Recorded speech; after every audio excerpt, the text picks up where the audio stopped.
जहां बनते हैं देश के गौरव, इंडिया का एकमात्र ऐसा कोचिंग इंस्टीट्यूट जहां कैडेट्स को ट्रेन किया जाता है आने वाले डिफेंस एग्जाम के अनुसार। अगर आपका भी सपना है भारतीय सेना में शामिल होकर देश की सेवा करने का, तो आज ही ज्वाइन करें त्रिशूल डिफेंस एकेडमी। जय हिंद students, welcome to Trishul Defence academy.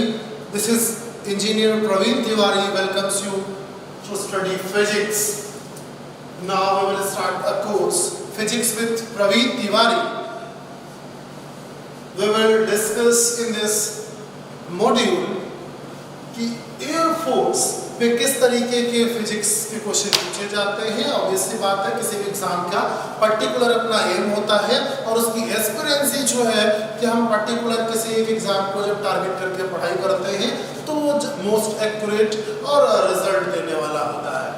तो सबसे पहले हम देखें कि जो एयरफोर्स के फिजिक्स का पैटर्न है वो कैसा है, कितने नंबर ऑफ क्वेश्चंस पूछे जाते हैं। तो हम देखें total number of question is 25 question. Air force में फिजिक्स भौतिकी के पूछे गए प्रश्नों की संख्या 25 है। इसमें एनडीए की तरह कोई मार्क प्री डिसाइडेड नहीं होते हैं, तो हम ऐसा मान लेते हैं ईच कैरीज 1 मार्क, 2 मार्क आपके ऊपर है, मान सकते हैं। अब ये 25 प्रश्न पूछे जाते हैं। 25 प्रश्न में पूछे गए, हम देखें कि इसका जो एक रोल है तो एयरफोर्स के लिए I think most important role play करता है इस फिजिक्स। क्यों फिजिक्स को ज्यादा वेटेज क्यों दिया जाता है? क्योंकि एयरफोर्स में सबसे ज्यादा अगर कोई चीज पढ़ी जाने वाली है that is physics and that plays a wide role for selection of any students. Means अगर कोई हम देखें कि क्वांटिटेटिव इक्वल चीजें दिख रही हैं तो फिजिक्स को ज्यादा वेटेज दिया जाए। क्यों? क्योंकि फिजिक्स दोनों ही चीजों को इंक्लूड कर रहा है यहाँ पे, mathematical approach as well as your conceptual theoretical mind approach. अब जो क्वेश्चन पूछे जाते हैं एयरफोर्स में वो मोस्ट प्रैक्टिकल, ज्यादातर आप देखेंगे कि प्रैक्टिकली क्वेश्चन पूछे जाएंगे। प्रैक्टिकल का मतलब जो आपके एटमॉस्फेरिक चीजें हो रही हैं, एटमॉस्फेयर के आसपास जो चीजें चल रही हैं, जो चीजों को हम कहें कि हमारे एटमॉस्फेयर में हम उनको आसानी से घटित होता देख सकते हैं। तो हम देखें कि एयरफोर्स में जो ये 25 क्वेश्चन आते हैं, इसको अगर हम क्लासीफाई करें तो किस तरीके से करें। तो हमारे पास आप देखें कि ये और एयरफोर्स में 2 से 2.5 साल पहले जो पहले एग्जाम हुआ करते थे वो बहुत अलग पैटर्न पे थे। अब जो एग्जाम का पैटर्न हो रहा है उसको ध्यान में रखते हुए थोड़ा सा एक एनालिसिस देखें। अब देखें जो 25 क्वेश्चंस हैं, अगर हम इसको डिवाइड करें थियोरी और न्यूमेरिकल, थियोरी और न्यूमेरिकल पोर्शन में, तो अब इसमें थोड़ा सा प्रॉब्लम ये है कि जैसे बाकी एग्जाम में 1, 2, 3 सेट होते हैं, जबकि यहाँ पे ढेर सारे सेट होते हैं। आप देखेंगे कि एयरफोर्स का जो ऑनलाइन एग्जाम स्टार्ट हुआ है इसमें अलग अलग एग्जामिनेशन, अलग अलग सेट दिखाई दे रहे हैं। मीन्स एक दिन में एग्जाम नहीं होता है, अलग अलग दिन में एग्जाम हुआ करते हैं और अलग अलग पेपर लोगों को मिलते हैं। मीन्स सेट 1, 2, 3, 4, 5 जितने दिन एग्जाम उतने अलग अलग सेट, और एक दिन में भी कई बार अलग अलग सेट देखने को मिलते हैं। सो ये कह देना कि केवल थ्योरी पढ़ लीजिए या केवल न्यूमेरिकल पढ़ लीजिए इज नॉट जस्टिस। तो हम क्या बोले, तो इस केस में हम ये कहते हैं कि अभी जो पेपर का शिफ्टिंग है that is towards theory. Means अगर हम कहें कि जो नंबर ऑफ क्वेश्चन के अकॉर्डिंग है तो थ्योरी का पार्ट जो है वो थोड़ा सा ज्यादा है। जैसे इस बार देखा गया कि कई बार ऐसे पेपर हुए हैं जिसमें 22 से लेकर के 15 थ्योरेटिकल क्वेश्चन पूछे गए हैं, जबकि न्यूमेरिकल कोर्स का जो पोर्शन है कई बार 3 से लेकर के ये 10 तक वैरी करता है। तो एयरफोर्स के लिए आपको theoretical as well as numerically भी प्रैक्टिस करना है। सो न्यूमेरिकल प्रैक्टिस करने के लिए आपको थोड़ा सा ज़्यादा न्यूमेरिकली अप्रोच करना होगा, और जो आपके थियरीज हैं, की कंसेप्ट हैं, उनको ज़्यादा स्टडी करना पड़ेगा। दूसरा पहले जो हमारा पैटर्न हुआ करता था एयरफोर्स का पुराना जो पैटर्न था उसमें 25 क्वेश्चन पूछे जाते थे, जिसमें 20 से 22 न्यूमेरिकल, 2-4 ही थ्योरेटिकल क्वेश्चन पूछे जाते थे। साल में कभी एक बार पेपर हुआ करता था, किसी का एडमिट कार्ड आता था, किसी का एडमिट कार्ड नहीं आया करता था। नाउ यू आर लकी कि आपको साल में 2 बार एग्जाम देने का मौका मिल रहा है एयरफोर्स का, तो साल में 6-6 महीने में 2 आपको चांसेस मिल रहे हैं, उसमें आपको एक छोटा सा सिलेबस पढ़ करके इस एग्जाम को देना रहेगा।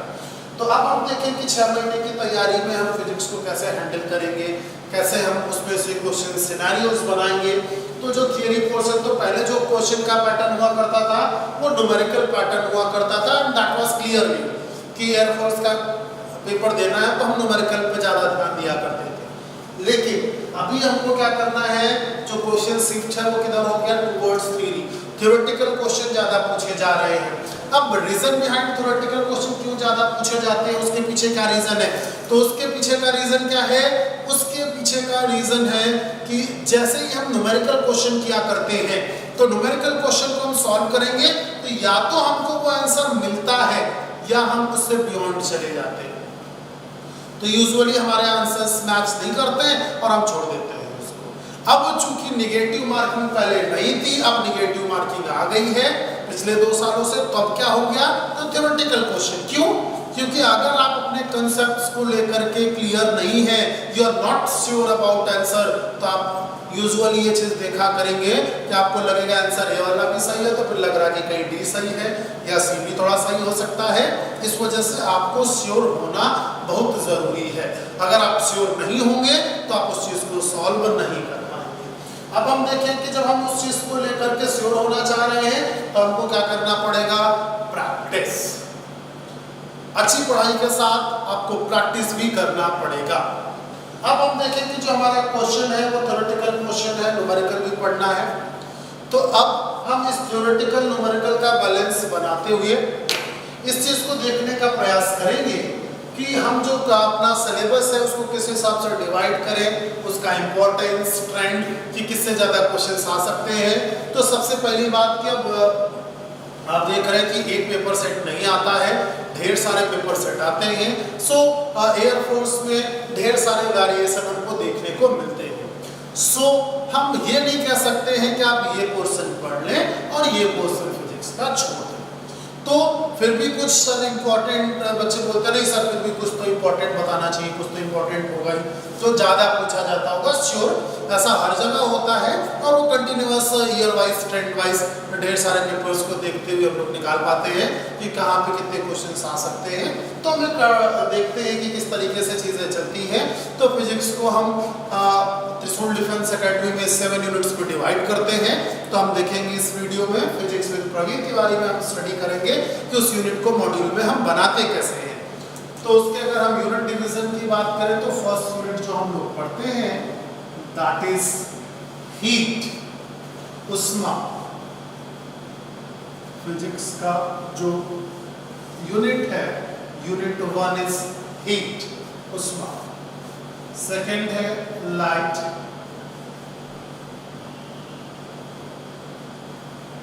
प्रकाश।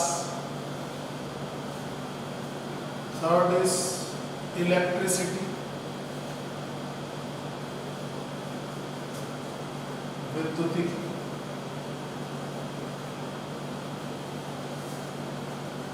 फोर्थ मॉडर्न फिजिक्स, मैग्नेटिज्म,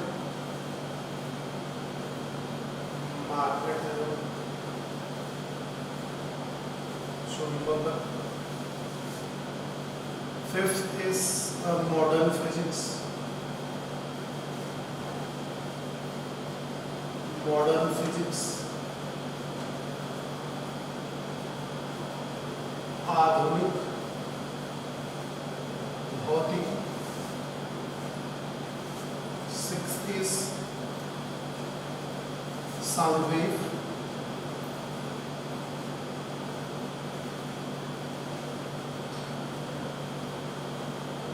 ध्वनि तरंग। And seventh and last one is mechanics. Mechanics stands यांत्रिकी। अब हम देखें यांत्रिकी की जो यूनिट वाइज हम इम्पोर्टेंस अगर देखें ऑन एन एवरेज, हालांकि पिछले 1-2 सालों में ये एवरेज काफ़ी ऊपर नीचे रहे हैं। कई बार देखा गया है कि जो सेकेंड एग्जाम हुआ कर रहा है उसमें से मैग्नेटिज्म, मॉडर्न फिजिक्स, इलेक्ट्रिसिटी से ज़्यादा क्वेश्चन दिए जा रहे हैं। जो फर्स्ट एग्जाम हो रहा है उसमें मैकेनिक्स, साउंड और हीट, तो हमको छोड़ना किसी को नहीं है, but we have to make a strong zone for us कि अगर एक एग्जाम में नहीं तो सेकेंड अटेम्प्ट में ज़रूर निकले। We will try कि फर्स्ट अटेम्प्ट पे जाएं। It depends upon your foundation and prior studies। अब हम यहाँ पे देखेंगे सबसे पहले heat, light, electricity, magnetism, modern physics, sound wave mechanics, उष्मा, प्रकाश, विद्युतिकी, चुंबकत्व, आधुनिक भौतिकी, ध्वनि तरंगें और यांत्रिकी। ये हमारे अलग अलग यूनिट्स हैं। देखिए इसमें हम क्या क्या चीज़ें इंक्लूड कर रहे हैं। जैसे हम हीट की बात करें, उष्मा, इसमें थर्मोमेट्री, उष्मामिति, कैलोरीमिति, thermodynamics, kinetic theory of gases, thermal expansion, ये सारी चीज़ें हम हीट के अंदर इंक्लूड कर रहे हैं। अब देखें कि इसमें जो 25 क्वेश्चंस हैं हम उसको किस तरीके से डिवाइड किया करते हैं। तो अब देखें ऑन एन यूजुअल हम कहें कि जो 3 क्वेश्चंस हैं वो सभी में से पूछे जाते हैं। ठीक, यूजुअली ऑन एन एवरेज के 3 क्वेश्चन आने चाहिए, लेकिन यहाँ पे जो सिलेबस डिस्ट्रीब्यूशन है उसमें थोड़ी सी हम कहें कि यहाँ से 2 to 3 question, light 3 to 4, electricity 3 to 4, magnetism इस पिछले टाइम में देखा गया कि थोड़ा सा इम्पोर्टेंट था, तो वारीज 2 to 5, इसमें थोड़ा ज़्यादा वेरिएशन है। कई बार ये बहुत कम पूछा जाता है और कई बार बहुत ज़्यादा। Same with modern physics 1 to 4, 1 से लेकर 4 तक इसका नंबर वैरी कर रहा है। साउंड वेव्स जो है that is 1 to 3। Why mechanics, it has a huge variation, means एक बड़ा सिलेबस इसके अंदर इंक्लूड भी कर रहा है, जैसे dimensional analysis, unit measurement, dimension, motion in 1 dimension, motion in 2 dimension, projectile, vectors, ये सारी चीज़ें, Newton's laws of motion, gravitation, fluid dynamics, सारी चीज़ें इसमें इंक्लूड कर रही है मैकेनिक्स तक। तो ये एक बड़ा यूनिट भी है और थोड़ा ज़्यादा टाइम भी इसको देंगे भी। तो यहाँ पे हम देखें तो ऑन एन एवरेज हम ये कहें कि 7 to 10, ये थोड़ा सा 7 to 10 तक जा रहा है। और हम ये कह लें कि मिनिमम 7, क्योंकि इसमें नंबर ऑफ जो चैप्टर्स हैं वो ज़्यादा है, तो यहाँ से क्वेश्चन बनने के चांसेस ज़्यादा रहते हैं। ठीक, अब हम यहाँ पे देखें कि जो हमारा एक एवरेज पैटर्न निकल के आ रहा है कि हम स्टडी कैसे करें। तो स्टडी करने का एक मूल मंत्र आप समझें कि सबसे पहले यूनिट वाइज स्टडी करें, यूनिट वाइज मॉड्यूल दें और यूनिट वाइज अपनी प्रोग्रेस देखें कि हमारी स्ट्रेंथ क्या है और हमारी वीकनेस क्या है।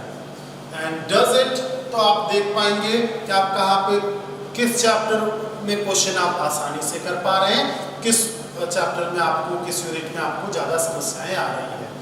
Discuss with the expert, send your questions and send your problems. What is the problem regarding with you are suffering, कौन कौन सी समस्याएं हैं। जैसे कई बार समस्या होती है, कई लोग तो बोलते हैं सर फिजिक्स में हमको थ्योरी पोर्शन तो ठीक है, थ्योरेटिकल तो याद हो जाता है हमको, लेकिन न्यूमेरिकल नहीं बनते हैं। उसके पीछे बच्चा आपको एक छोटा सा चीज़ बताए कि सबसे पहले आप गिवन लिखना सीखें, सबसे पहले आप समझें क्या क्या चीज़ें दी गई हैं, फिर उसको आप सेट करने का प्रयास करें। जैसे अभी हम लोग देखेंगे फर्दर लेक्चर्स में कि कैसे हम उस चीज़ को अप्लाई करते हैं, कि उसमें से क्या क्या चीज़ें क्वेश्चन में दी गई हैं और हमको कौन सी चीज़ है जो उसमें से फाइंड करना है। तो फिर उसके बाद हम उसके फार्मूले पे जाते हैं। या दूसरा, कई लोग सर न्यूमेरिकल तो हो जाता है आसानी से, लेकिन जो थ्योरेटिकल कंसेप्ट है वो हमको याद होने में समस्याएं हैं। तो अगर थ्योरेटिकल कंसेप्ट नहीं याद हो रहे हैं तो आप न्यूमेरिकल भी आसानी से नहीं कर पाएंगे। क्यों? क्योंकि जो कॉम्पिटिटिव न्यूमेरिकल्स है they are not only formula based, वो फॉर्मुलेटिकल नहीं है कि ये फार्मूला है ये न्यूमेरिकल चल रहा है, है, ये फॉर्मूला पे रख दिया, न्यूमेरिकल चल रहा है, वो बोर्ड एग्जाम जैसा नहीं चलने वाला है। So we have a bonding with theoretical and numerical की कंसेप्ट भी हमको पता होने चाहिए और हमको फॉर्मूले भी याद होने चाहिए। So we need a full proof plan and proper study. Wish you luck and stay tuned for further videos with your syllabus. In the next video we will start our first module he. Thank you, जय हिंद। जहां बनते हैं देश के गौरव, India का एकमात्र ऐसा coaching institute जहां कैडेट्स को ट्रेन किया जाता है आने वाले डिफेंस एग्जाम के अनुसार। अगर आपका भी सपना है भारतीय सेना में शामिल होकर देश की सेवा करने का, तो आज ही ज्वाइन करें त्रिशूल डिफेंस एकेडमी।